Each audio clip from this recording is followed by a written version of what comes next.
Welcome to the 3Haunted podcast, where we bring you all things horror, supernatural, folklore, mythology, and all things that go bump in the night.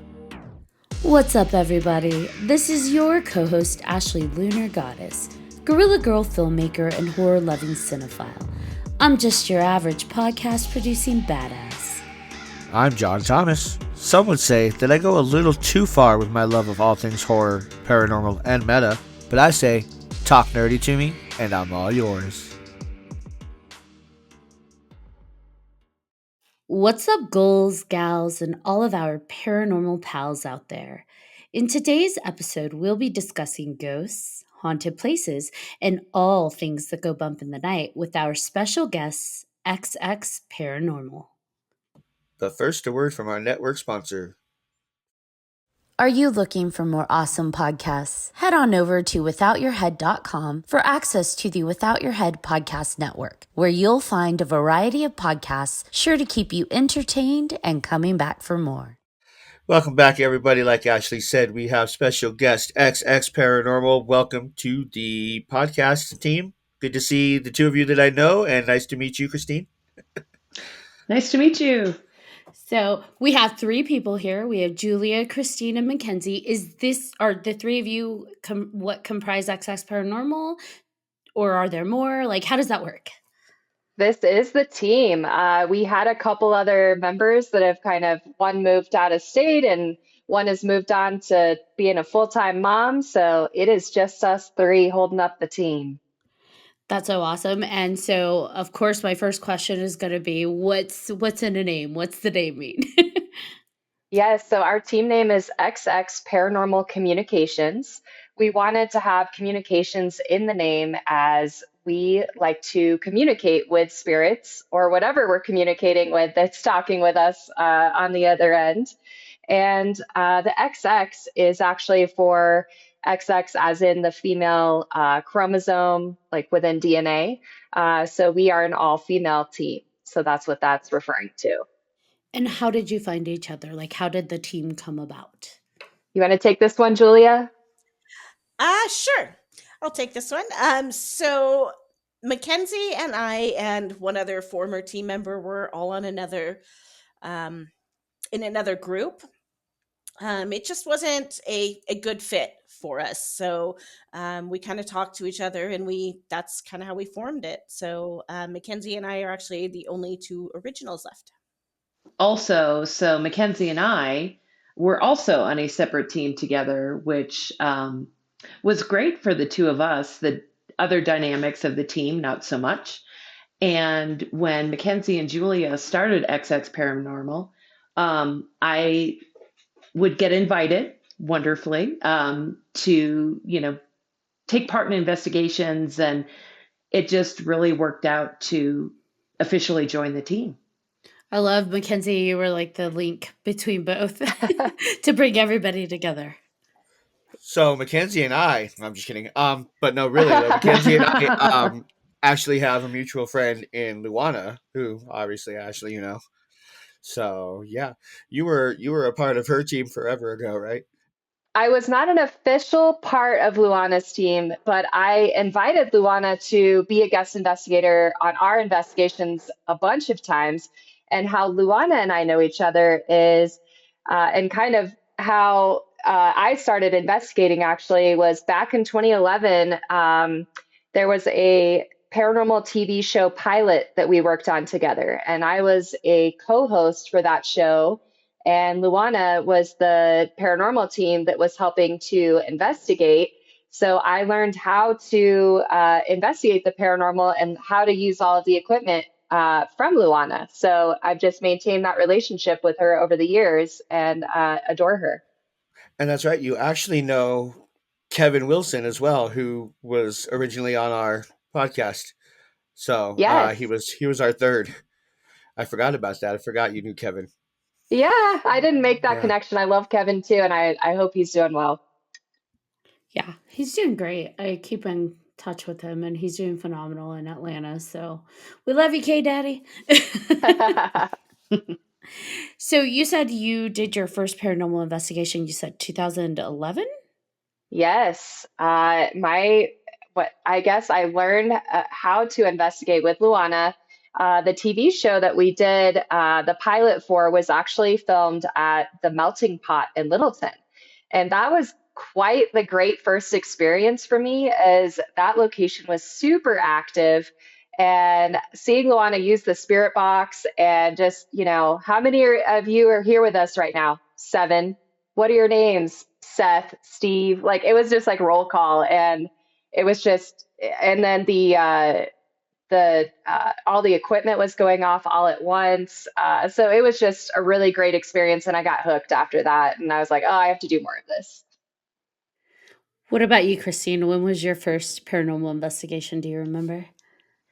My first investigation was probably just at an event that the team I eventually joined in 2013, down in Cripple Creek at the Outlaw Jail and Museum.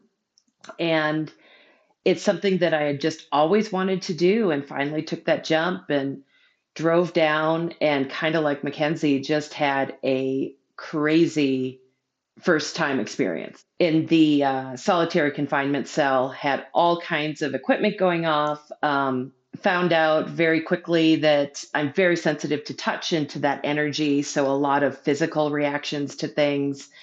And I thought, like, that's what happened to everybody. And talking to people later, they were looking at me like, what happened to you?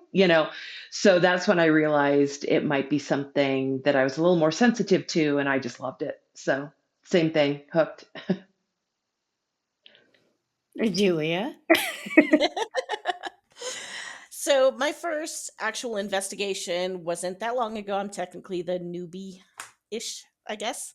It was about 7, 8 years ago, I think it was, when I went to Louisiana, and we joined a a company that, or a team, I guess, that had public investigations, and I really enjoyed it after that, and started looking at getting my own equipment, and then I'd kind of go to haunted places on my own before I ever got to any team. So it's just kind of something I kind of did on my own, and then found a team, and that's where I've been. And I got to mention, Julia also collects haunted dolls. So I just want to throw that out there too. Yes, I do. We're coming back to that, but I want to I want to note the bravery that it takes to do these investigations on your own. John can't even get me to do them like in a group without a lot of like peer pressure. And you're just like, it's cool. I'm going to go do it on my own. Like, where do you go? I really actually enjoy it because it gives me the opportunity to be a little bit more open to everything that's around me, and not so much involved with, other people, other energies, and things like that. So I really do enjoy it. A lot of times when I go alone, I may have my daughter with me too, or just sometimes just by myself. It's just, I don't know. I really enjoy it because it really just allows you to kind of feel what is there to be felt. Totally agree. I do the same thing. Me and my son will go out, and it's just something that we do, and we both really enjoy it. And my husband won't let me take equipment on vacations. I was kind of bummed about that a few years ago, because we were totally in a 300-year-old monastery in Cusco, Peru. And I had to keep saying to the room that we were married. And then the activity finally stopped. But he totally said it was the people next door just walking really loudly, apparently around our bed. But I'm not allowed to bring my equipment on vacation anymore. I'd be like putting my phone in record mode and just like trying to capture stuff. Is there anybody here? What are you doing, darling? Nothing. Oh, she was waking me up all night. I was up all night, like talking to her, and my husband it was hysterical because he was like, Christine, it's just the people next door. Oh, okay. I just let him think that, and then it calmed down the next couple of nights. I love that you're normalizing it for your children so that they have like a healthy approach to it and not a fear, right? A fear of ghosts, a fear of the unknown. You're like, this is a family activity and it's being normalized. I love that. Well, it was crazy during COVID, because there wasn't a whole lot, that we could do. And I'm up in the foothills and we're secluded anyway. But, for Halloween that first year, there was nothing going on in town. And I had a teenager who wanted to go do something fun on Halloween. And I said, hey, let's grab my stuff and go up to the cemetery. And so we grabbed him and one of his friends, and his friend's parents also came up. And so I had a little group. It was it was actually really great. We had a ton of activity, and he's always been very sensitive, very open to it. He's had some crazy experiences, including that night. And so, yeah, for my kids, it's just this is something mom does, and it's totally normal.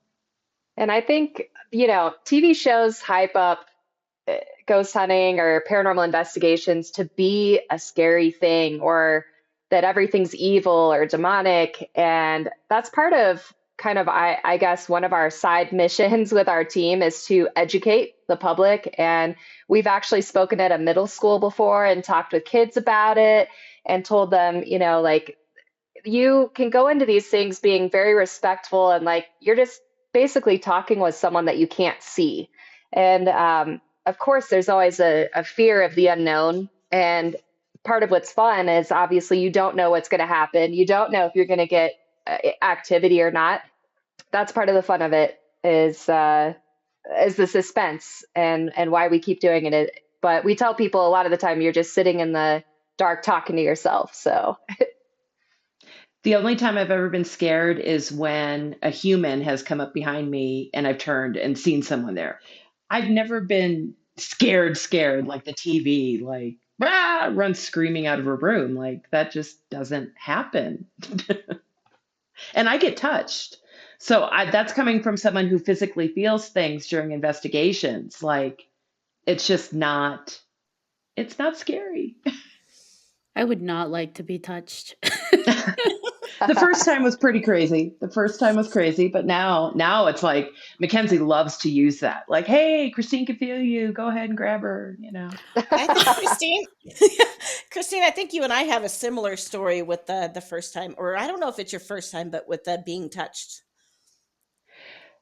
Well, the first I know the story. I think I know the story you're thinking of, and that one just surprised me more than anything. The first time I actually felt being touched, it kind of did creep me out because it was like a hand over my face, and it was kind of like stroking my forehead, and that's what I could feel. And I had felt the presence prior to that, and then someone saw the shadow like next to me.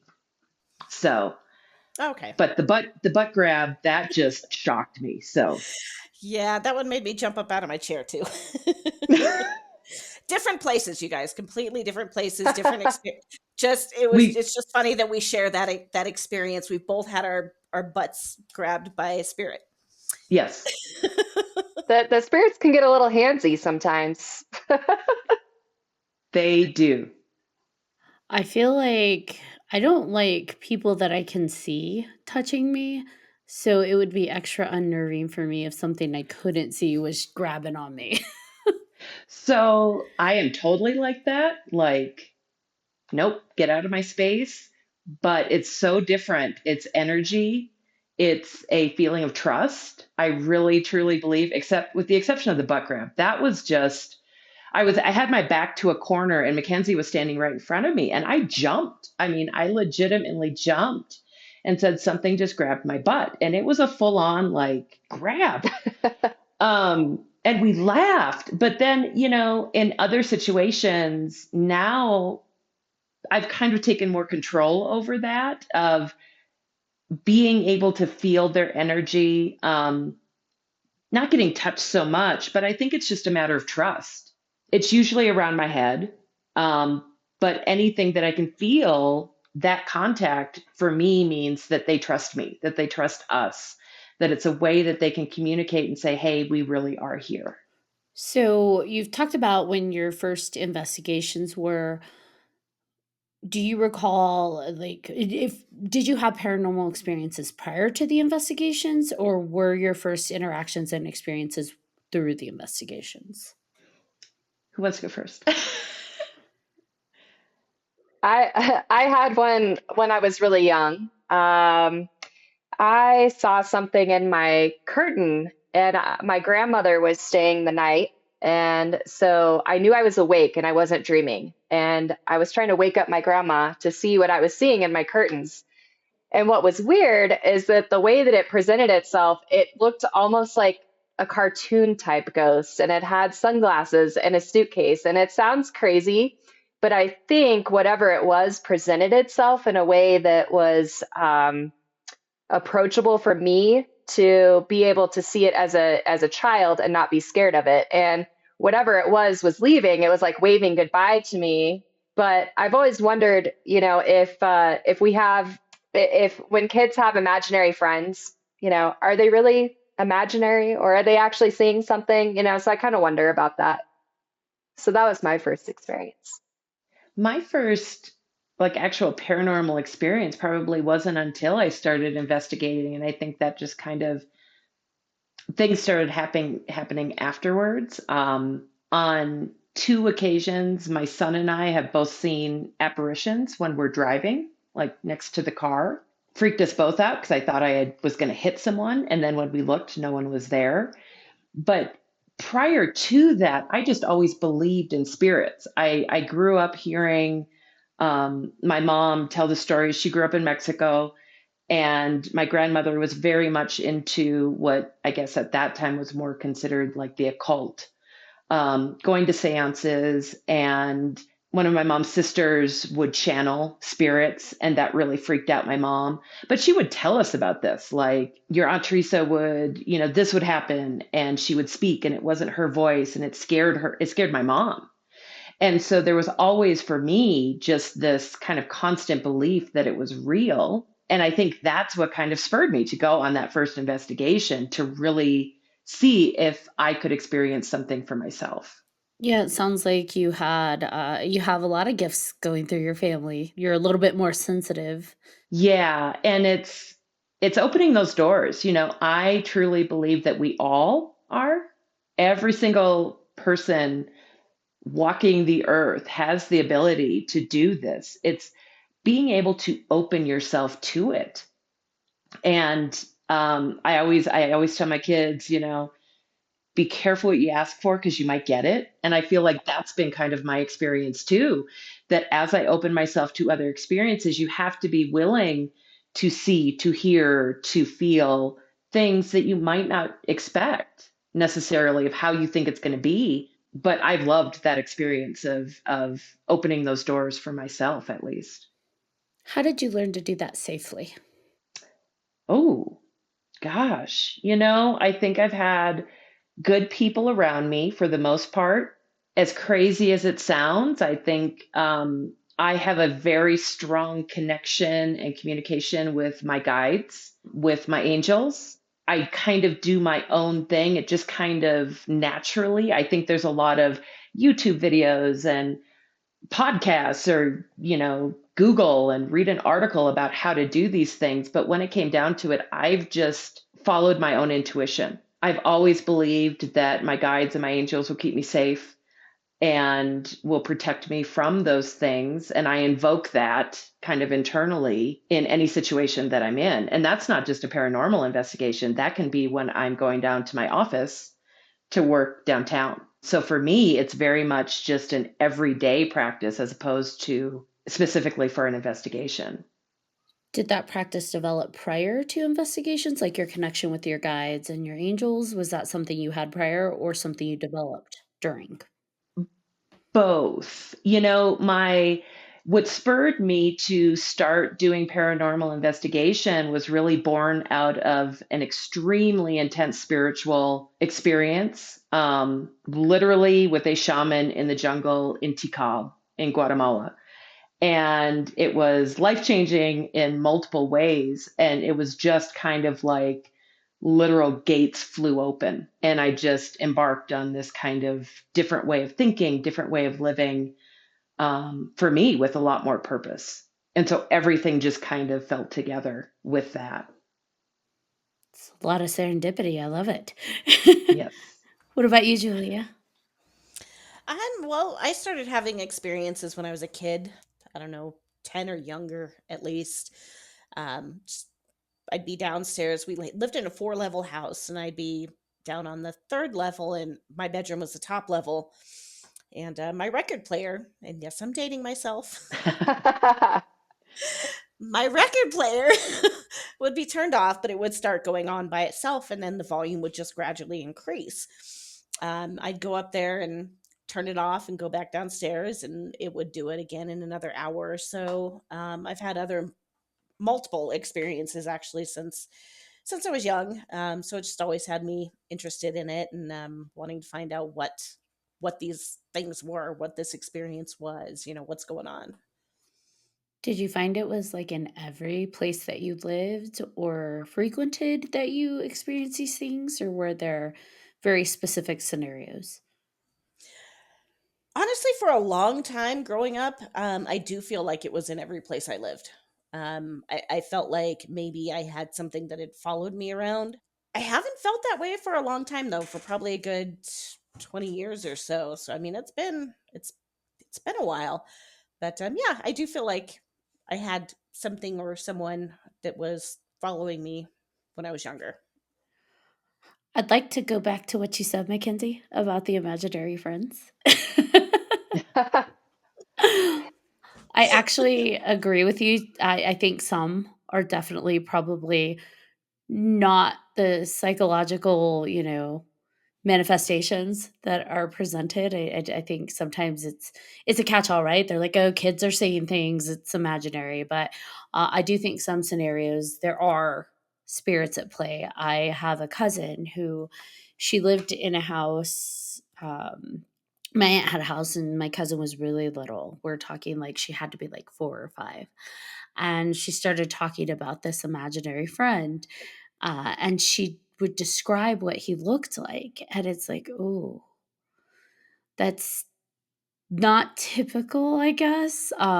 She would describe this pale little boy that was like the way she described his dress was very, very old, maybe like in the 20s or something. And she everywhere she went in the house, like, she'd be playing with him. Like they'd play tag, they'd do whatever. And it's like, okay, they're interactive.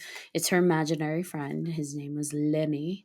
And so we'd like play along and we would I remember we were driving one day and we're like, ha ha ha, is Lenny with us? He's going with us. And she got very quiet and said, Lenny can't leave the house. And the way she said it, it was like, yeah, I was like, what do you mean Lenny can't leave the house? And she's just like, he can't leave. He's not able to leave. He has to stay there. And I was like, that's odd. And her entire demeanor like changed. So it was a lot of stuff like that was going on, and the level of Lenny and the way she'd get when we would talk about Lenny, it was very serious. And I remember one night they were having a birthday party there, and I was in high school, and she called me downstairs. Her room was downstairs in like the basement. There were room, how some of the houses are here where there's like extra rooms in the basement. So she calls me in there, and I'm like, yeah, what's up? She's like, Lenny wants to talk to you. And now, mind you, anytime we talked about Lenny and where's Lenny, hi Lenny, she's like, Lenny doesn't want to talk to any of you, only her. And so when she's like, Lenny wants to talk to you, I'm like, what? And she's like, yeah, he wants to talk to you. And I'm like, okay, I'll talk to Lenny. Where is he? Hi, Lenny. And she's like, he's not there. I'm okay, where is Lenny? She's like, he's under the bed. And it's like, oh. Of course he is. Of course, under the bed. Yep. They're like, can he come out? She's like, no, he wants to talk to you where he lives. And I'm like, he lives under the bed. She's just like very serious. She's like, yes, he's under the bed. That's where he lives. He wants to talk to you under there. Oh. So I'm like, okay. So I get You're on the like, ground. Lenny, if you want to come out and talk to me. I know, Oh, and so I've like you, Julia. I've grown up with paranormal experiences, so I'm already on edge because it's just like, oh goodness, if this is paranormal, this is not how this is not how I want to do this. So I got on the ground on my belly. Under, she's got a little bed, so I'm going under her bed like army style. And at first, I'm like partially out, and I'm just like, I don't see him, Lenny. I don't know where you are, but I don't see him. And she's like, you need to go further. And it's just like, Oh my gosh. like this is how horror movies are made. And yes. Yes. I was just like, okay, so I crawl a little more. She's like, no more. And I'm just like, so at this point, by the time I'm in a suitable place for Lenny to be, I'm pretty much underneath the entire bed. And I'm like, I'm about to be dragged to hell or something. I don't know. Or something's going to crawl out all contortiony at me, but I watch a lot of horror movies. Me too. So I'm looking, it's dark, and I'm waiting. I'm waiting for like whatever fate is about to happen to me. And all of a sudden the light goes off and I jump, hit my head on the bed, and crawl out as fast as I can. My aunt, she had come in and turned the light off and to mess with me because she heard us. And so she's laughing so hard. And I'm like, that is not funny. And I look over at my cousin. She is angry. She is staring at her mom, angry. And she's like, he was about to show himself to Ashley. How dare you? And she was so mad. She's like, Oh get my it. gosh. Yeah, to her mom, she's like, get out. And her face, though, was everything because she was like, he was almost here. And I'm like, Yeah, and she probably felt like you just disrespected him. So, Yeah. yeah. she was so mad. And I told her, I was just like, okay, well, we could try again because I feel badly. She's upset. Here I am ready to go again. I'm like, we could try again. She's like, no, he doesn't want to come out now. And I'm like, okay, well, let me know when he does again. When they moved from that home, like maybe it was few months after that, they moved to another home. And mind you, she had been all day, every day with Lenny. And like that was Lenny, Lenny, Lenny, as long as she was at home. So when they moved to the new house, I asked her, hey, how's Lenny? And she's like, I told you he couldn't leave that house. And we never heard about Lenny again. Oh wow. Wow. I firmly, and we all do, we firmly believe, even my family who's like, ghosts aren't real, we all believe Lenny was maybe not a figment of the imagination. That's pretty compelling. You actually made me remember something. I hadn't thought about this for a really long time, but my youngest son, I have two boys, and my younger son, he was nonverbal for a very long time. And so when he started talking, it was a big deal. And when he was about 6, there had been something going on. I won't get into any details, but I had been really kind of stressed out and kind of freaked out. And you try to keep that from them. And we were out getting ready to go to a Nuggets game and just getting some food. And as we're walking back to the car, he grabs my hand and he says, Mama, the angels think it's so funny that you're scared. And I stopped and I said, What? And he said, Mama, they said don't be scared. And I just, it hit me so hard because he is, yeah, it's just, it was just, but it reminded me of that thing where when kids say stuff, they really don't, at a certain age, they don't have the ability to filter. They don't have the ability to make up the story and tell the lies. And when I didn't even tell my husband right away that he said that because it absolutely hit me so hard. But at the same time, it was a great message.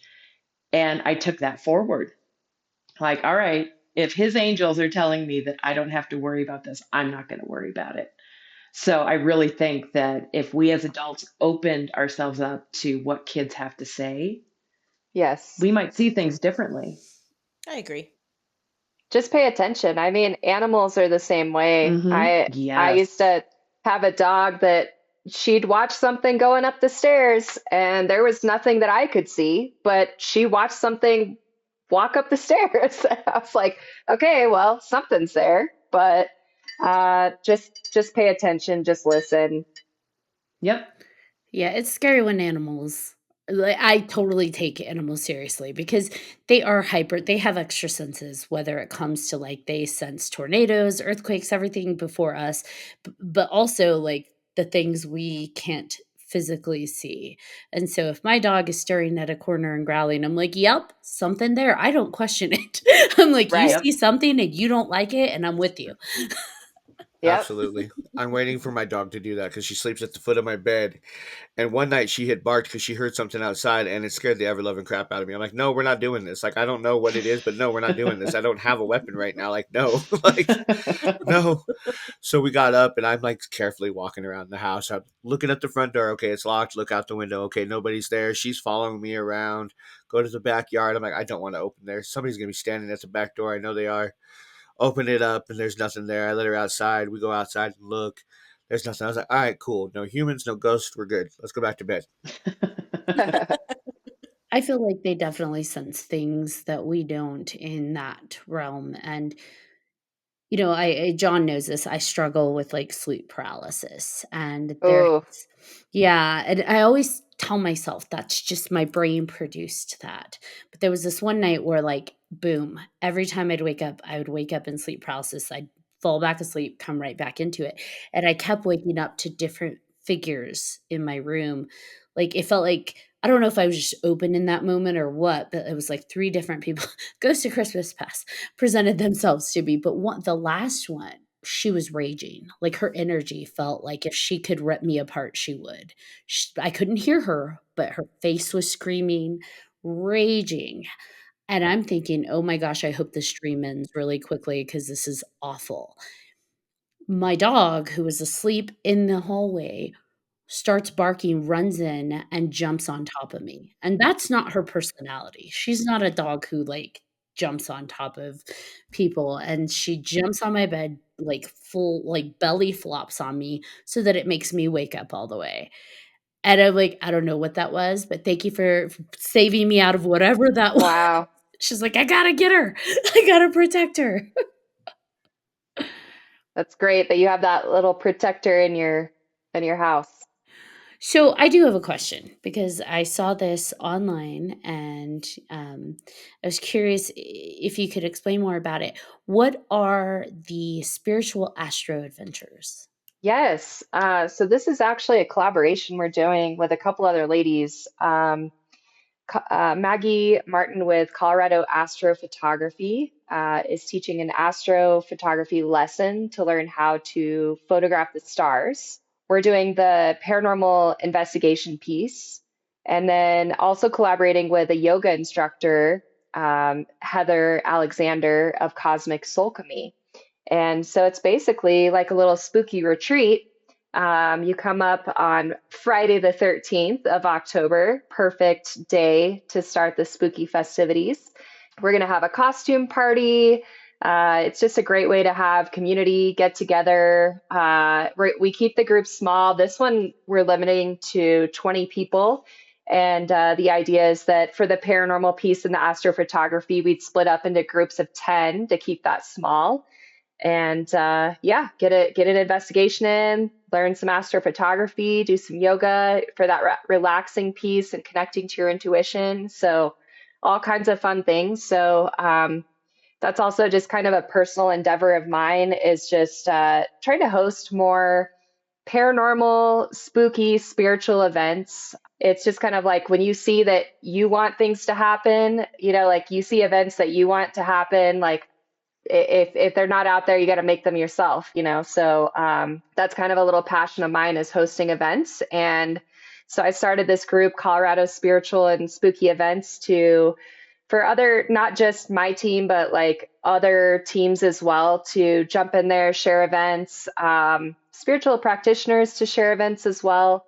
I think the paranormal community, just in general, I want to see more collaboration amongst teams and more community. And I think sometimes there's drama. I've had some people from prior teams, say negative things about me to the point where I've had events canceled because, people have badmouthed me or our team.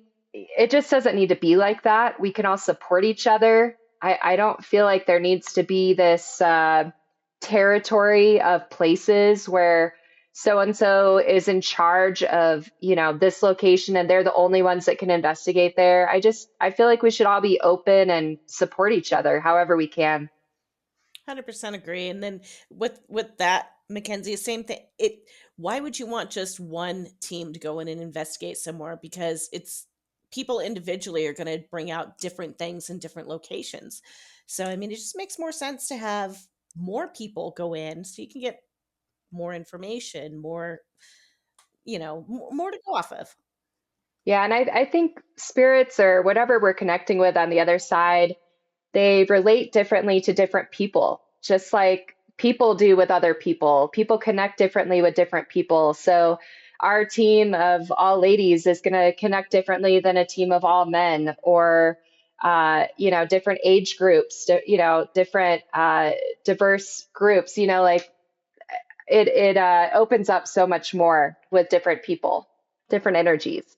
Yeah, and not all teams investigate the same, so Yes, doing different things could bring out different, reactions and results. So absolutely.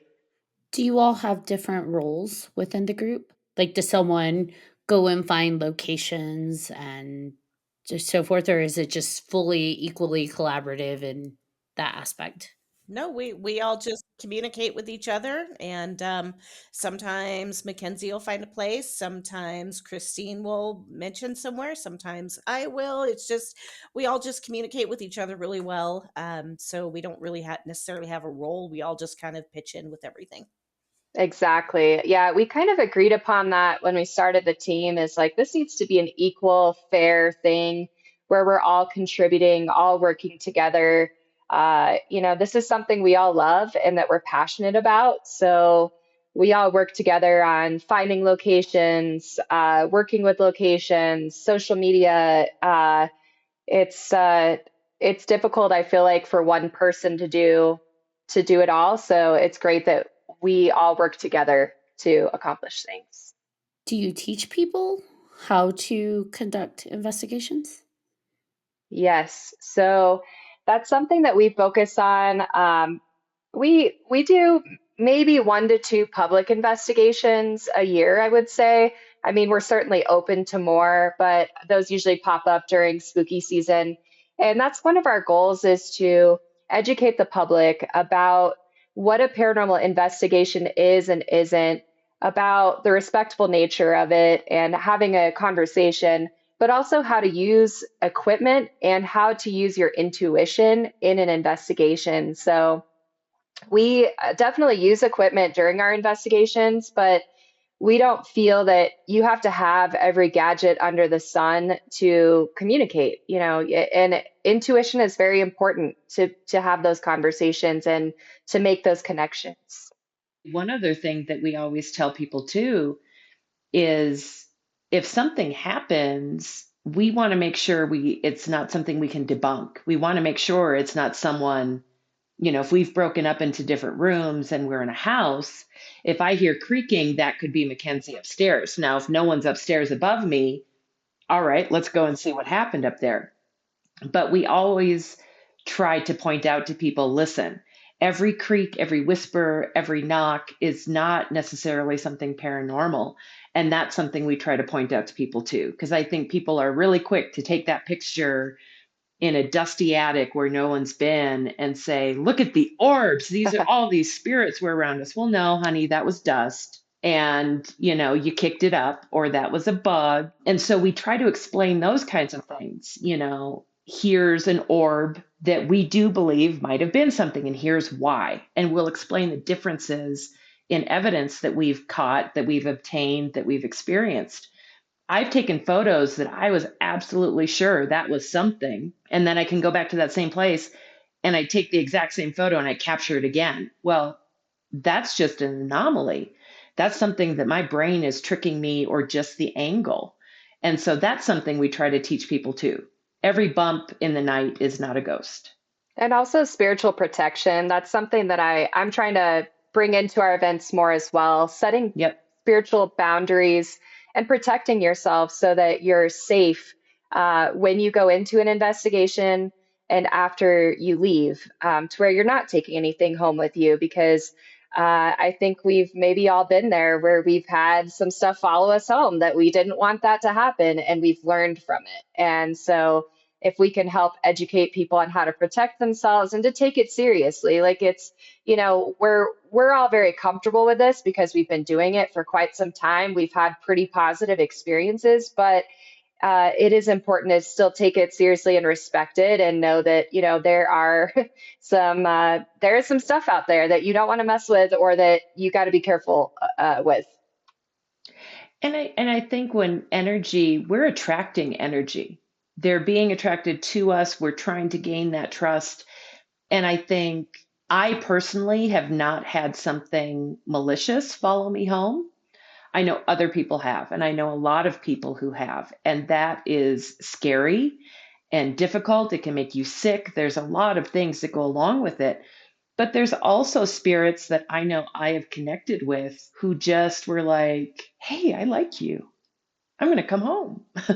And it's being aware of that and still using that protection for yourself. I have the habit, when I leave a room after an investigation, I will always say, thank you so much for all of your communication tonight. Thank you so much for trusting us, but you have to stay here. You cannot come with me, and you do not have permission to follow me home. And it's kind of funny because we've had things happen after you say that. Like there might have been an intention that they really liked us. And it's like MacKenzie said, when you meet someone and you really love hanging out with them, you want to see them again. They sometimes just stay with you for a while. And that's been my experience, where it hasn't been a negative energy or anything like that. But I have had to say, you can't be here. You need to go back. I think as kids, we have a strong connection to our intuition and to the world external to us. As we go through life, we lose that connection. So I think it's phenomenal that you had that emphasis, but I'm curious, how do you teach people to connect back into their intuition? I think it's a lot of different things. I think we start with the basics of, when you walk into a room, what do you feel? Just pay attention to that. Does it feel light, or does it feel heavy? Does it feel light, or does it feel dark? I give people the example of when I was looking to buy my first house. My husband and I went house hunting, and we walked into some houses, and we went into a couple places where we're like, ooh, the energy does not feel good in here. And, we don't know what the history is of that house. We don't know what happened there, but we knew it didn't feel right. We knew it didn't feel good. There was some sort of energy. So I think anyone, like Christine was saying, has the ability to connect with their intuition, or to feel those things just walking into a room. So we tell people to pay attention to what they're feeling when they walk into a room. We tell people to listen, and what are they hearing around them? It's really connecting with your five senses first, and then connecting other things. So I'll also tell people, like, hey, if you're walking into a room and you're getting a name, or you're getting a word, or you're getting a number, or something is just coming into your mind and you don't know why, just say it out loud, because we get so much validation when people say, I keep getting this name coming through, and they say it, and then a voice comes through on the spirit box and says it. Or they're like, I'm getting an R for some reason, and we're trying to validate that through the spirit box. So we use the equipment a lot of time to validate the feelings that people have in the group. So we just tell them, like, hey, it might feel crazy, it might sound crazy to say it, but just say it. Don't question it. Just do what comes to your mind. And I think a lot of times when they come on our investigations, they get that validation, and then they're like, oh, I'm not crazy. I'm not just making this up in my head. There's actually something to this. You know what I love about what you said is that, you're having them identify what they see, what they feel, what they think, what they hear. And those are all mechanisms on how to reduce like anxiety and like panic attacks, which a lot of people come into places with fear. So it's like that overload and focusing on the fear, and it wells up the more they go into that space. So you're actually helping them not only connect to that and like be aware of their own senses, but also kind of maybe helping reduce that fear. And I think that's really cool. I have anxiety, and you know what? I never thought about that. I mean, I'm aware of the technique. I never put the two together before. So thank you for that. Well, and I was going to say too, I think society as a whole, as we grow up, we've talked about how kids see things differently, interpret things, experience things.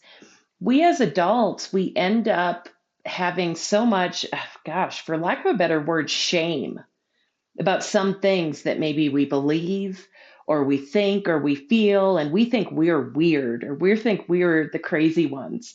And what I love about working with Mackenzie and Julia is the fact that when we do events together, if it's just us, or if it's a public event, it is such a safe place. And I think people feel that energy when they come in, and it allows them to be open to those things that Mackenzie said.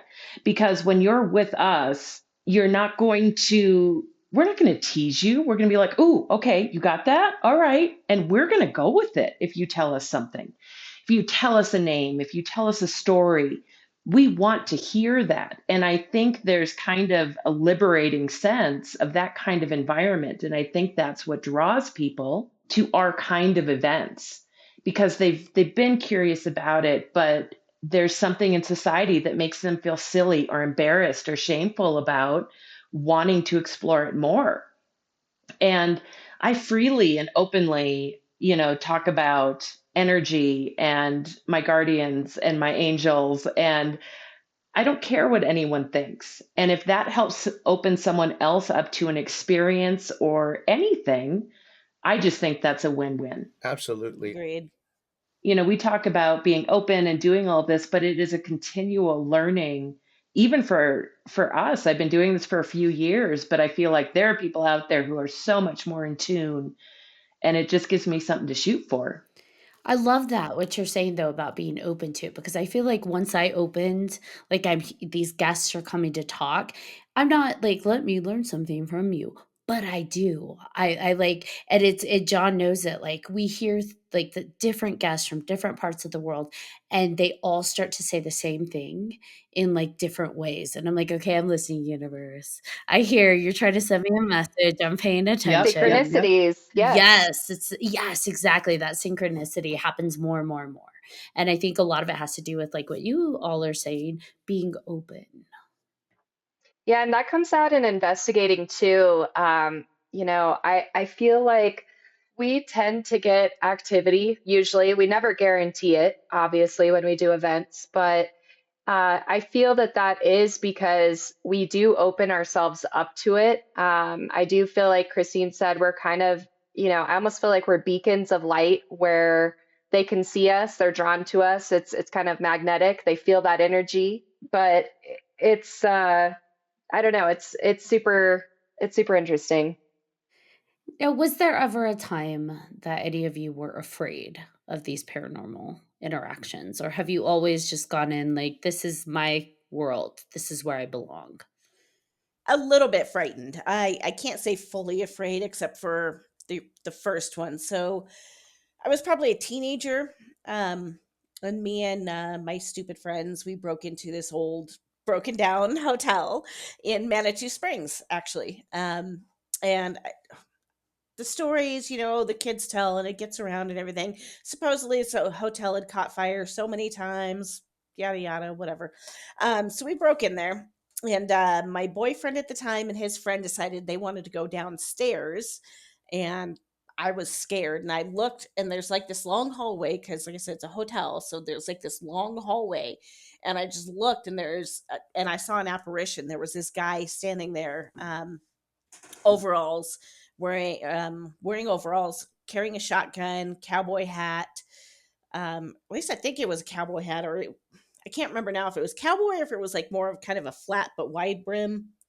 Anyway, saw him and I dipped and I left him down the stairs. The only other time other than that I was semi-frightened was Park Theater in Estes, actually. We did an investigation there, not with this team, but I did an investigation there, and we got a lot of activity, and it was just it wasn't it wasn't say that anything particular happened. It was just this, at one point in the night there was just this energy that was just really heavy and just really felt menacing. Um, so that did kind of, I said, not necessarily scare me, but it was kind of scary. Yeah, I don't know that I've ever actually been scared, but I felt intense situations that I decided to just be like, okay, we're done. And same kind of thing, felt was doing an event, and a couple of the ladies just really liked working with me, and they asked if I would take them down to the specific room, and we went down, and it felt really heavy. It felt different than it had felt in the past. And so right away I told them that, and I said, just reached out to whatever was out there, and I said, if you don't want us here right now. And as soon as I said that, we all heard a growl come from behind the door. And it was hysterical, actually, because we all went, okay. And we were up and out of that room so quick. And so it was scary, but it wasn't, like Julia said. It was just an intense, very real, and I wasn't going to mess with it. That they made their point, and I said, okay, bye. And I think that's kind of a method of how we're all aligned in our investigation style, that when we get to a point where things are feeling a little intense and we feel that heavy energy or we feel that it's uncomfortable, we'll ask. We'll say, if you'd like us to leave, please turn on the flashlight or please let us know. And we've had responses on the spirit box asking us to leave or the flashlight turning on and telling us to go. So we listen. There might be other teams out there or other investigators that would continue, but we prefer to try and take a respectful approach of, if they don't want us there, we're not going to continue to stay there. We will trust our intuition, we'll trust their signs, and we'll just leave. I haven't had anything that's like, made me jet out of a place or scream or anything other. I've had some jump starts, like Christine said, from like you turn a corner and there's a mannequin there that you forgot about, or a team member that's snuck up on you that you didn't know that was coming around the corner. One thing that did give me chills, I always tell this story. We were in Louisiana. Christina was there for this one too, different team. And we were in the cemetery. K2 meter was getting a lot of activity, and there was nothing that indicated any reason why the K2 should be all the way to red in the middle of the cemetery. So I asked, is there anyone here with us right now? And this really deep, creepy voice came through the spirit box and said, humans. And I knew whatever that voice was that came through was not human. It's weird. It's still kind of like an intuition thing. It didn't feel like it was like, demonic or something along those lines. But to me, it felt extraterrestrial. It felt like whatever spoke on the spirit box that was coming through was observing us and watching us. And that gave me chills. Now, you said it didn't feel demonic. Does that mean that you have felt demonic? I can't say that I have. We've had some people reach out to us that have told us, like, hey, we're experiencing X, Y, and Z, and we think there's something demonic here. And when we get those requests, we do seek out professionals for that that specialize in that. That's just not really our area of expertise for our team. So that's not something that we as a team want to approach. I was just curious if you had, because I know you said it didn't feel demonic. So I'm like, oh, have you felt that? No, It was more of just like a feeling to me. Like it just felt like it wasn't human. Like it felt like it was otherworldly to me. And I don't know why. It's just one of those like those gut feelings that that's what it felt like to me at the time. Yeah, you listen to your intuition. That whole trip was super intense and crazy. But that night specifically, I do remember that.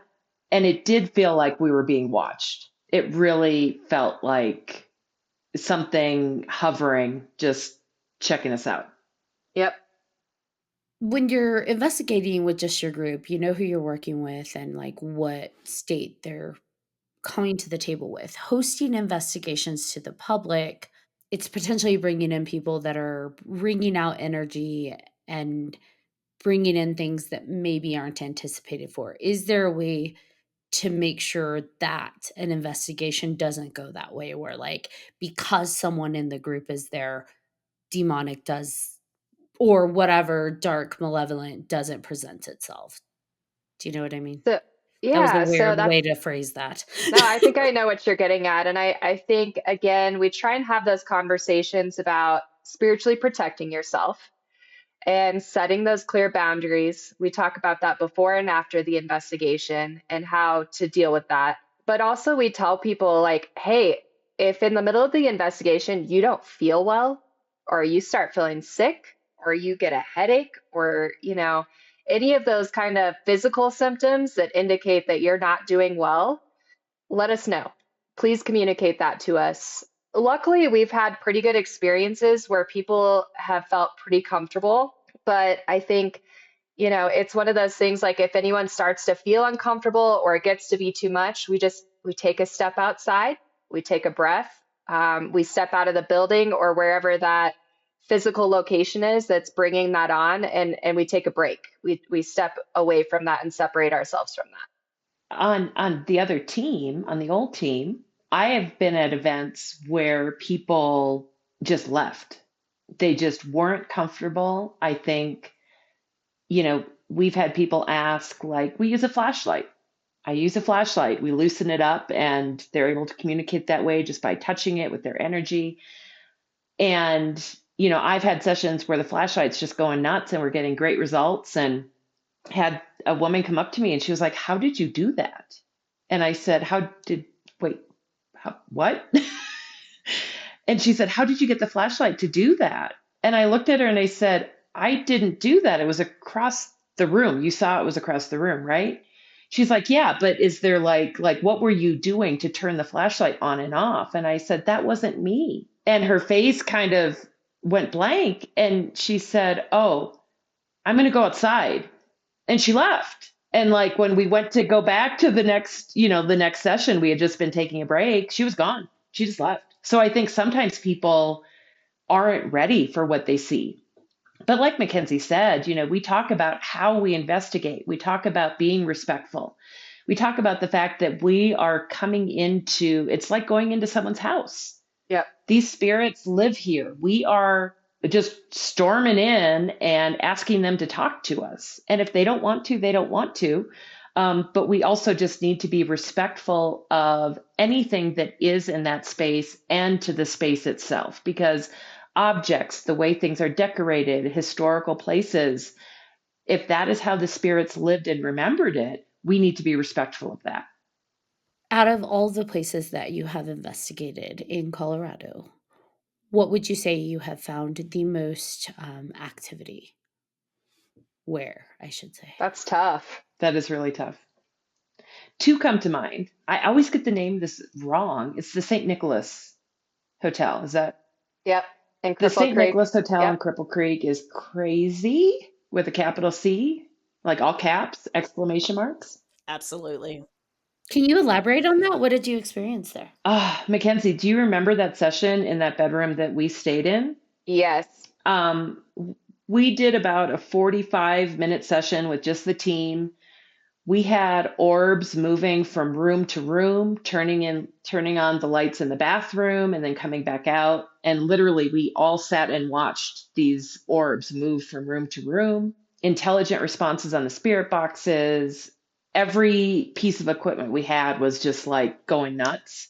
And we had been told that the room we were staying in had been an operating room Yep. when Surgical it had been suite. a hospital. Hmm. It was a surgical suite, and we were getting positive responses that it was a nurse who had worked there that was with us. There was a certain hallway in that hotel that when we came up these back stairs to go back to our room, I felt absolutely lightheaded. I couldn't walk. I stopped going up that certain staircase because there was something, some energy there that was absolutely, it was like walking through molasses for me. Absolutely just stopped everything as I was just trying to walk through the hallway. And I've never experienced anything like that. And also, while we were there, we had something very interesting happen with our flashlight.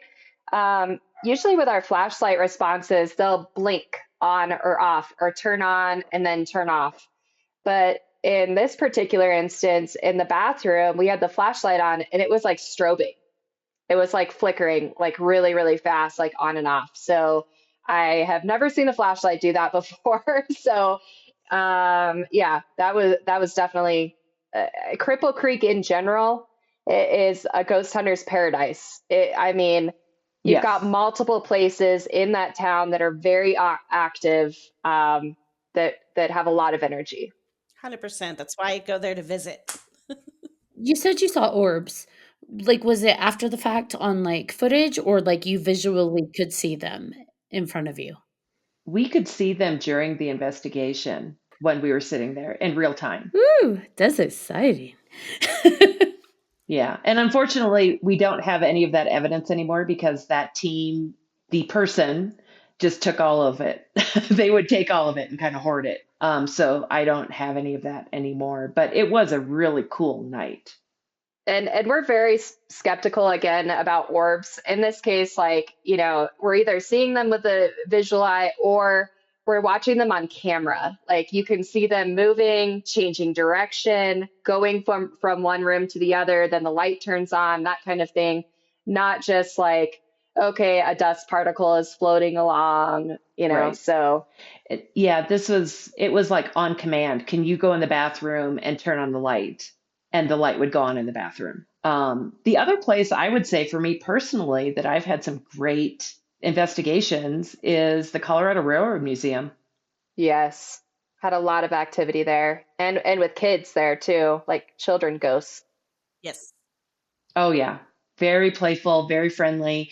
Not necessarily we had the chance to be there with some other teams one night, and there was a medium there who kind of gave some insight that it's not necessarily tied to the museum or the trains itself, but it's that area of land.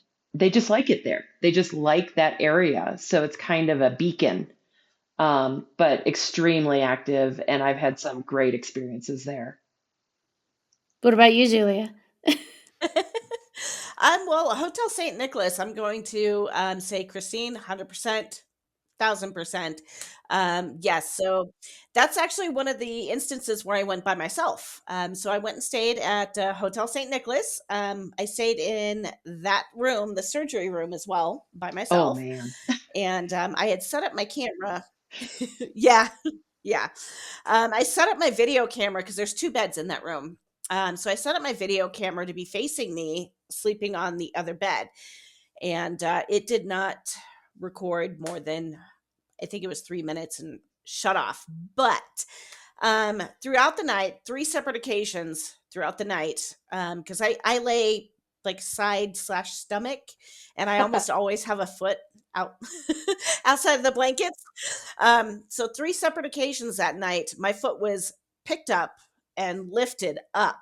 Like physically, I felt it. Like I had to yank my foot away on three separate occasions that night. And I woke up in the morning so excited and grabbed the camera, and I'm like, Oh. I want to Oh, cry. that is a bummer. That is a bummer. Oh, but yes, there is absolutely one of the most definitely definitely active places I have ever been to. But yeah, Cripple Creek in general, though, it's crazy. I love going there. How often do you go on your solo investigations? Um, Usually to a different hotel or something like that. Usually about once a year. For like little mini ones, like going to local cemeteries or places that are just a little bit more local to be supposedly haunted, maybe, I don't know, 3-4 times a year, whenever I can. I was going to say as often as possible. Yes. Is there like a mecca, like a place that you're like, I want to investigate? That's like my number one wish list item. Waverly Hills is still on my list. Yeah. Tombstone, Ooh, Arizona. I'd love to go down there. I've got way too many, but a big one is the and now I can't remember the name of it, but that forest in oh, Japan. the Oh, suicide yeah. forest. Yeah. The Suicide Forest, yeah.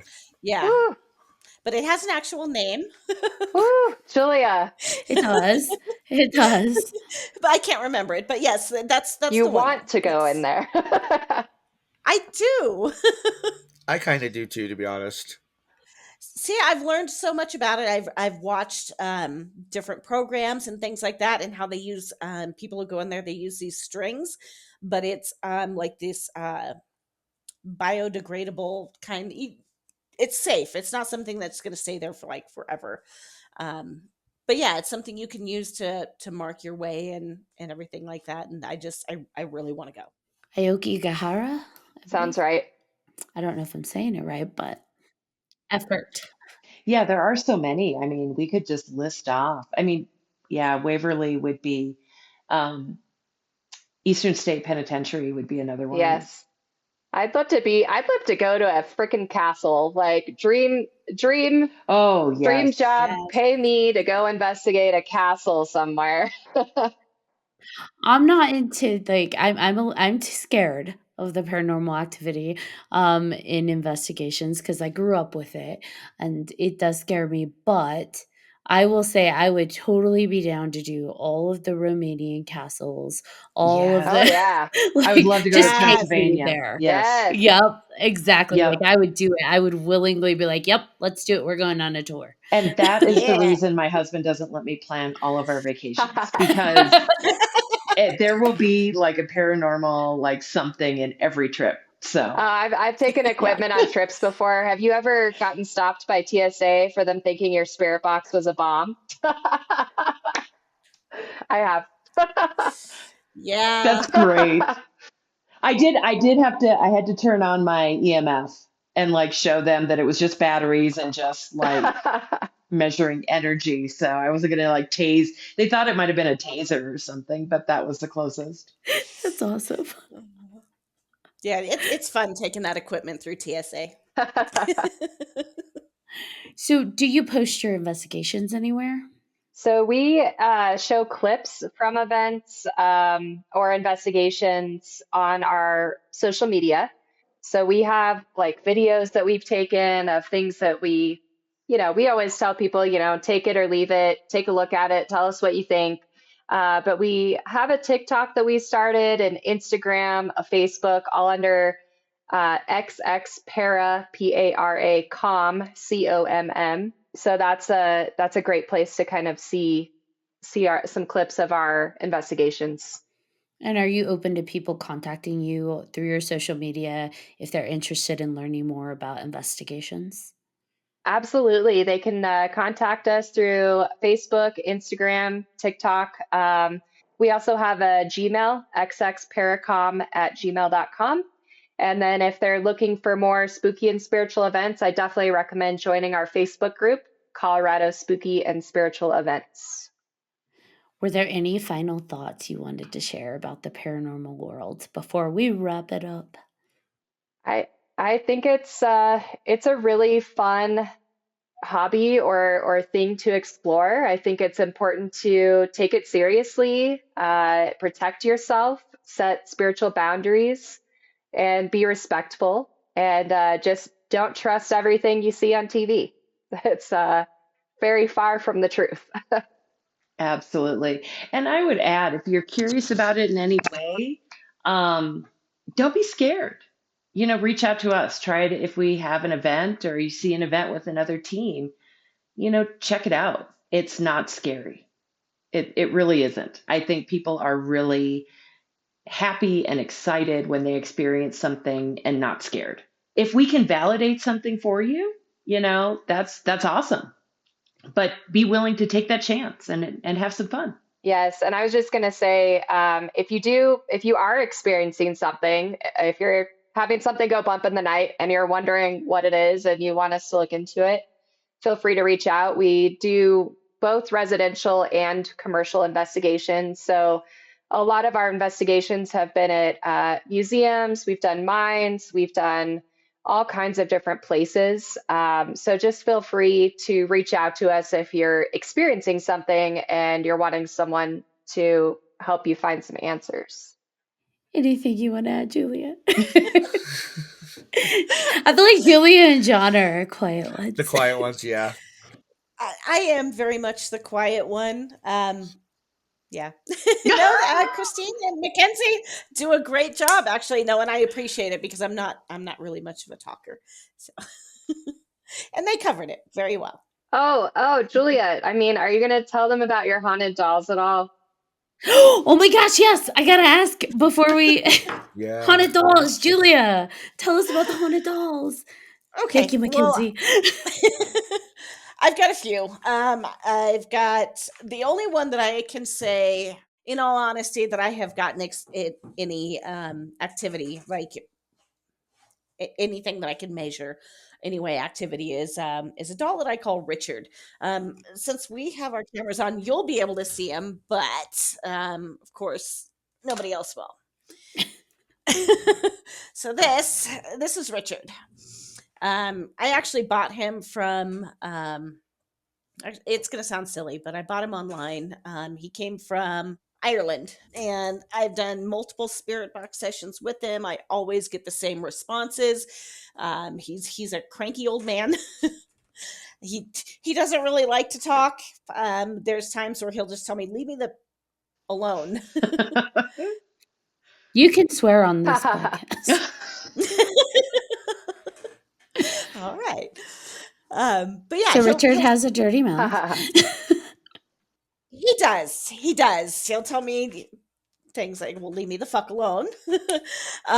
He will. He's cranky. He's like, "What do you do? Why do you want to talk to me? Why are you here? Leave me alone." Or he will get angry. And I'll notice just because energy feels different. There was one time that I could swear that I was scratched by him. I can't say that 100%, but I'm pretty sure. And the reason I say this is because I brought him on an investigation with us one night, and I had him in my backpack. And I brought him home, and I was late at night, of course, so I didn't unpack the backpack, and I didn't think about it actually for a couple days afterwards. And then there was one night that I was just sitting there, and I was thinking about it, and I just got like this burning sensation on my arm. I think it was like right here, and on my forearm. And I looked, and there was a scratch there. None of my animals were anywhere near me. There was nothing that I could see that I could have scratched my arm on. And then as soon as I took him out of the backpack and set him back in his spot, the energy seemed to feel better. Seemed like everything calmed down. So yeah, there's that. He was mad. You left him in the backpack. I honestly think so. I do. I legit think so. But I've got a couple other ones. Let's see. We've got Richard there. We've got I've got a 3-face doll. She's from this. Okay, I'll have to. I love Christine's face. Dolls absolutely freak me out. It ranks up there with mannequins in museums dressed. But dolls especially. Close your eyes, Christine. Yeah. So this doll was made in the 70s, made with 3 faces. So she has this face, then you turn her head, and she's got that face. So like a smile, a sad face. Yeah. So sad face, smile, and then I think sleeping, right? Yeah, sleeping. So I got this one as well online. Generally when I buy them online, I don't think that there's ever going to be anything. It's just because it's kind of cool, especially a 3-face doll. She had some energy when I first got her. And I felt like it was a mother and child duo But she's been pretty dormant for a few years now. I haven't really gotten anything out of her in a long time, so I'm not sure if maybe they're at peace um, Or maybe she'll visit you tonight now that you've been talking about her. There you go. right, right. Note to self, I'm going to check Julia's backpack before every investigation now to find out if You didn't even know she's bringing the dolls with her. I didn't know Richard was with us. I had Richard with us, Christine, when we were at the Firefighters Museum. Okay. Explains a lot more, right? I just couldn't walk into a room. Like if we went somewhere and they're like, "Oh, we got stuff happening," and I walk into a room like with a wall of dolls, I'd be like, "Peace out. Good No, luck, thank you. Mackenzie. Yeah. Good luck, Julia." Talk about being scared. Isn't that silly? What about like clowns, like that clown museum in Nevada? Oh, clowns are even worse. That's on a bucket list. That, and then there's also the Island of the Dolls in Mexico. That would be cool. Yeah. Yes. I don't know. I would really have to work through a lot of fear issues with that one. Yeah. I don't really have a thing against dolls or haunted dolls. I don't like that one, the three-face one that made me prickly, but for the most part, dolls usually don't bother me. Well, I appreciate all three of you coming on. This has been really, I love it. I hope, because we're all local, I hope to meet Would you in love that. person. Absolutely. That would be awesome. Yes, and we want to do happy hours for the paranormal community as well. That's on my to-do list. Like I said, community in the paranormal field, I think, is very important, and we should all support each other. So that's on my list as well.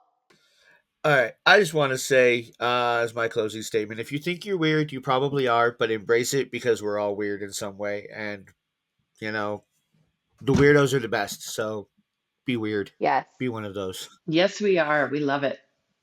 All right. And thank you again, ladies, for coming on. It's been a while since I've seen some of you. And again, Christine, nice to meet you. Thank you so much for having us. Thanks. Thank you, everybody, for listening to this episode of 3Haunted Podcast with your host. I'm John Thomas. I am Ashley Lunar Goddess, and this was XX Paranormal. Yes. And if you have any questions, comments, episode suggestions, please feel free to email us at 300podcast@gmail.com. And if you haven't done so already, like, follow, subscribe to all of our social media. You don't want to miss one amazing moment. Until next time.